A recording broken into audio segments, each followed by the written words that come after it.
Welcome back to the Real Human Project. I'm Leora, one of the founders of Real Human. This is our public podcast. It's where we shine a light on some of the real human stories recorded by our members. Our project's open to everyone, so please go to realhuman.io to record your episode. Today we meet Star Jackman. I casually listened to this episode while making lunch yesterday, and it changed the entire course of my day. What I thought about, where I placed my attention. Star's life is full of inspiring moments. He reflects on bravery and how going for a ride in the cool car led to growing up in a loving group home. He talks about giving up alcohol at 21 and how he constantly pushes his limits both in the ring and on the marathon course. But my favorite part is the beautiful story Star shares about his childhood friend, Kyle. He captures what real, deep friendship is all about. And his story about Kyle was only one of the many times Star's episode made me reflect on the closest relationships I have in my life. Thank you for sharing so openly, authentically, and thoughtfully, Star. Now I'll hand it over to Sam, our AI-powered host, and the interview with Star Jackman. Tell me about the home and neighborhood you grew up in. Well, when I think of the home and neighborhood I grew up in, I think of two homes and two neighborhoods. The first neighborhood I think about is Dean Park in Scarborough. I lived there with my grandparents from the age of 1 until 7.5. I love that neighborhood, mostly because that home was filled with an abundance of love. My biological parents weren't in the best space personally, whatever the reasons were leading up to that, whether that be, not being educated, personal difficulties, addictions, abuse that had maybe happened in their own lives. They were unable to take care of me. So I actually lived with my grandparents for, I guess, the first 6.5 or 7 years of my life with my sister. And I just loved that neighborhood growing up. For me, it embodied everything that I believed Toronto to be. Good community. It was primarily a Caribbean community at the time. A lot of kids, a lot of families. Lived on the same street as my elementary school, John Diefenbaker. Yeah, so that was one of the places I grew up. And the other place and home would be Pelham, Font Hill. It's in southern Ontario. It's about half an hour away from Niagara Falls. I lived at 216 Welland Road. That was my parents, adoptive parents, group home parents, foster parents, whatever you want to call them. But they're the people that actually raised me. And I lived with them in that home for most of my childhood, teenage years, and a little bit of my adolescence. But I love that home because I love my parents, Stephen and Marion Vidal, and two of their own biological children, Corey and Lindsay Vidal, and then some of the other children that lived in the group home at the time, Jermaine Harrison, Janita Harrison, Kevin Dodge, John Acoyne, Timothy Pollard, Luke, can't remember his last name, just to name a few. But yeah, that place was really special. It sounds like you had the privilege of growing up in two loving homes and neighborhoods, from Dean Park in Scarborough to Font Hill in southern Ontario. Now moving on, what's the bravest thing you've ever done? In my mind, when I think of brave, I think of, as a kid, I'd have Bible stories read to me, and my grandma would read the Bible to me. And my favorite story in the Bible is Samson, having the strength that he had from God, and then, losing that strength from cutting his hair, and then him asking God, to grant him the strength one more time to do what he needed to do.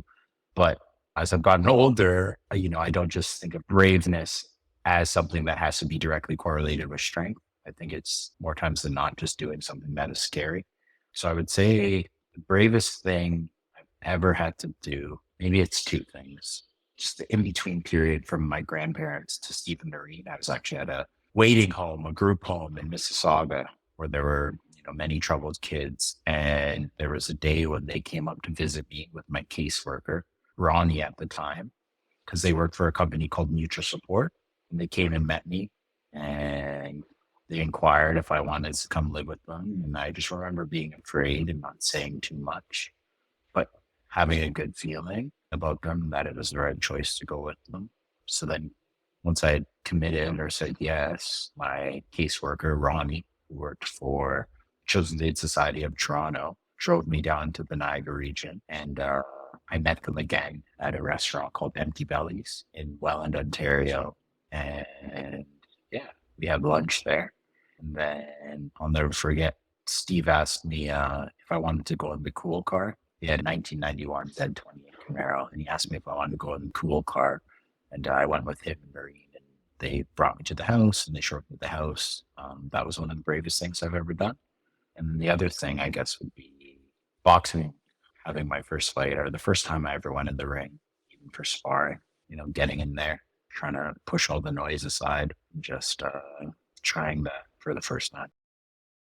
It takes a special kind of bravery to trust in new beginnings and to step into the boxing ring. Now, have you ever done something you wish you could erase?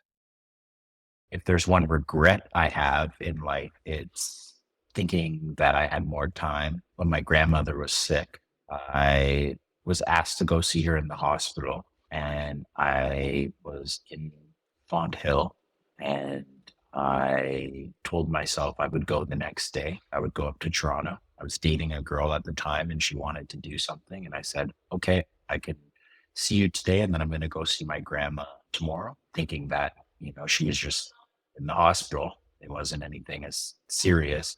And then, yeah, she ended up passing away before I got the chance to see her again. So if there was something I've ever done that I wish I could erase, it would be I wish I could have made the decision to go see her, just because, she was like my first mom, and I won't ever get that opportunity to tell her thank you. But yeah, that's it. I wish I could erase that. I can understand why that's a regret for you, Star.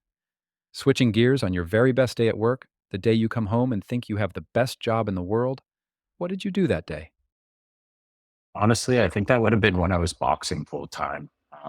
After a hard day of training, 3 days, finishing a training camp before you go away to a tournament, just the feeling of doing everything I could, but also it's like, I guess I would describe it as like a feeling of emptiness because I've given everything I could give physically, mentally, emotionally, but not to the point of like depletion. Like I don't feel sick or anything like that. It's just like, that's everything. I'm doing what I love. Yeah, that would be the very best day at work for me.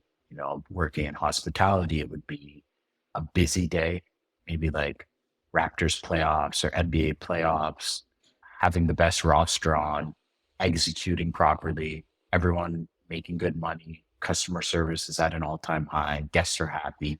You're impacting people's first experience, maybe the first time they've been in the city, Canada, the store. You leave feeling complete because you did the best job you could to the best of your ability, like highest functioning point, whether it's boxing as an amateur or a professional, or working at the highest level of hospitality I can. Yeah, yeah, that would be me thinking I have the best job in the world. It sounds like your best day at work is when you're giving your all in boxing or working in hospitality and impacting people's experiences. Now, let me ask you, what's the best piece of advice you've ever been given? And who gave you that advice? I think the best piece of advice I've ever been given was by my parents. When I say parents, I mean Steve and Noreen. Both Steve and Noreen just telling me and reiterating to me how important it is for me to just be myself, whatever that is, whatever that looks like. Do not pretend to be something that I'm not, and to just really be myself. And they were like adamant that I could be anything I wanted to be as long as I was willing to do the work. And if I was myself, it would be easier. That's great advice, Star. Being true to yourself and believing in your potential can take you far. Let's talk about a childhood friend who holds a special place in your heart. Can you tell me about them? I would say Kyle Knox. Unfortunately, Kyle is no longer with us. He passed away in 2018. I was 27 years old. Yeah, he comes from a family of three brothers. He's the youngest, a year younger than me. His brother Kevin's the same age as me. And his brother Justin's the oldest, 3 years older than Kevin and I. Their dad actually committed suicide when we were in grade 9, Kevin and I. So I guess Kyle would have been in grade 8. But Kyle was always like, my little brother. And out of all the families in Font Hill, their mother, Dawn, she just did a really good job at raising the boys after all that stuff happened with the dad. And yeah, just I felt like out of all my friends that I've ever had in my life, that he understood me the most and I could most be myself. I felt like I could speak with him without talking. I could look at him, we could look at one another, and we would just know what one another meant. He was one of the kindest people I'd ever met. He was one of the most understanding and empathetic people I've ever met in my life. He was just a joy to be around, and he was just a really, really special person. Yeah, so it would be Kyle Knox. He's the best guy. I'm sorry to hear about the loss of your friend Kyle, Star. It sounds like he was someone who truly understood you and brought joy to your life. Moving on, when was the last time you really tested your mental or physical limits? I like to do that quite frequently. I work out pretty hard. Actually, I work out very hard every week. But I would say the last time that's like a standout thing to me would be the last marathon I ran. It's the quickest I've ever ran a marathon in 3 hours and 36 minutes. And yeah, it's definitely a physical test, pushes me to my limits, but most importantly, it pushes me mentally. And it's a real mental battle, just having control over the voice in your head as the kilometers go on. You go from 1 kilometer to 10 to 20 to 30, getting your way to 40. When you're in that last few kilometers, you've been running for over 3 hours and just convincing yourself like, hey, this is something we committed to doing. And this is what we're doing. We're here. We need to be present. We need to control our breathing. We need to control our thought. So I would say, yeah, the marathon I ran in May, and then the marathon I ran in the fall, in October, the Toronto Waterfront Marathon would be the last time I really tested my mental or physical limits. Running a marathon in such impressive times definitely takes a lot of mental and physical strength. Now tell me about a moment that was a real turning point in your life, regardless of whether you realized it at the time. A real turning point in my life would probably be I quit drinking at 21. I was intoxicated, came back from going out with my friends. And when we got back to my friend's house, I proceeded to drink. And while I was intoxicated, I just made the decision to just never have a drink again.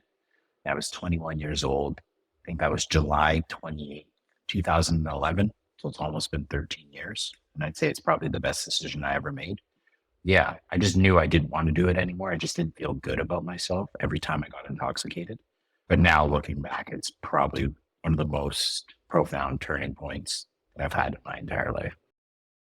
Quitting drinking at such a young age and sticking with it is truly impressive. Now, what's one critical piece of feedback you've received that was really difficult to hear? Why was it difficult for you to hear? And what did you learn about yourself?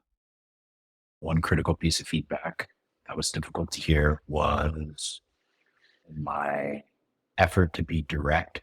I can come across as very mean and cold, and that can come across as selfish, or self-serving. It was difficult to hear because I've always perceived myself as nice and kind.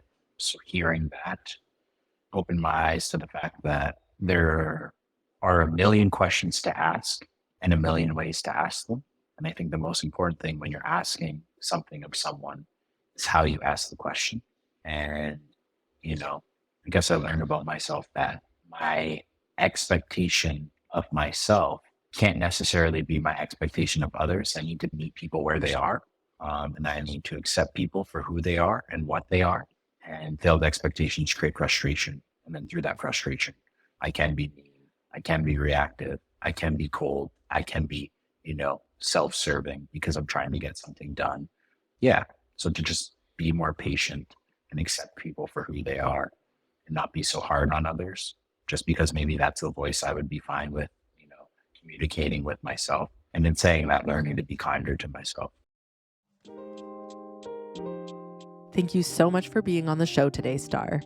And to the listeners, I'd like to tell you about one of the really cool ways people are using the Real Human Project. It's companies. So, coworkers each record a Real Human episode, then we create a private podcast just for them. Imagine, next time you open up your podcast app, right there next to all your favorite podcasts, you see a private Real Human episode with one of your coworkers' smiling faces. It's so hard to build real relationships in the workplace right now, especially with so many of us being remote. But those relationships matter a lot. Feeling connected to your coworkers makes your workday so much more productive, meaningful, and even a little more fun. So try Real Human with your team at realhuman.io.